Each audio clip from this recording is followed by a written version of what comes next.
les prochains jours. Pour lutter contre le terrorisme en France, 7000 militaires sont déployés dans le cadre de l'opération Sentinelle. Une mobilisation qui éloigne les soldats de leur famille. Certaines épouses vont d'ailleurs manifester samedi. Justement, nous avons voulu savoir dans quelles conditions ces militaires travaillent. Antoine de Pressigou et Charlène Vira ont pu suivre une partie de leur quotidien. Regardez.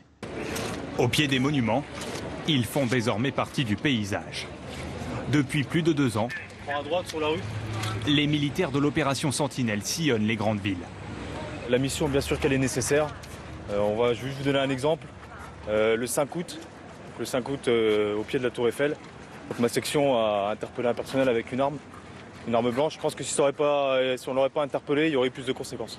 Chaque soldat porte plus de 20 kilos de matériel et parcourt en moyenne 20 km en une journée. Pour tenir entre 2 patrouilles, ils effectuent des pauses dans des lieux tenus secrets, des vigies. Local technique d'une gare, d'un stade ou appartement inoccupé, il en existe un peu partout dans Paris. Le confort y est sommaire, mais bien meilleur qu'au lancement de l'opération Sentinelle en 2015, à en croire ses soldats. On a mis un dispositif dans l'urgence, forcément on a été mis un peu à la va-vite. Donc, mais derrière, rapidement, les conditions se sont améliorées. Nous, on a tout ce qui est ventilateur, on a des micro-ondes à disposition.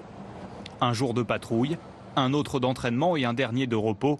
L'emploi du temps des militaires de Sentinelle est cyclique. Ceux qui travaillent dans Paris s'entraînent ici, dans cette caserne. Au programme, maniement des armes ou formation plus spécifique à Sentinelle, comme ce cours de combat rapproché. Si vous avez une agression de ce type, quand vous allez être dehors, le but du jeu c'est de faire cesser l'agression, de prendre une distance de sécurité et de laisser le temps au reste du quadrinôme d'arriver sur vous, pour vous aider. Les zones de patrouille, on a beaucoup de population autour de nous. Là concrètement, l'effet de surprise il sera complet si on se fait attaquer. Donc là c'est vraiment très intéressant de travailler comme ça. À quelques mètres de là, dans les dortoirs, On est 6 par chambre. les conditions de vie semblent moins rudimentaires que celles observées sur ces photos, prises au début de l'opération Sentinelle.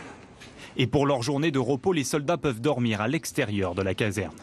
Ça fait du bien quand on coupe un peu du boulot, on essaye de penser à autre chose le temps d'une journée. Beaucoup profitent de ce repos pour inviter leurs proches, car pour un soldat, participer à l'opération Sentinelle, c'est passer 2 mois loin de chez soi. Le chômage, il a augmenté en juillet.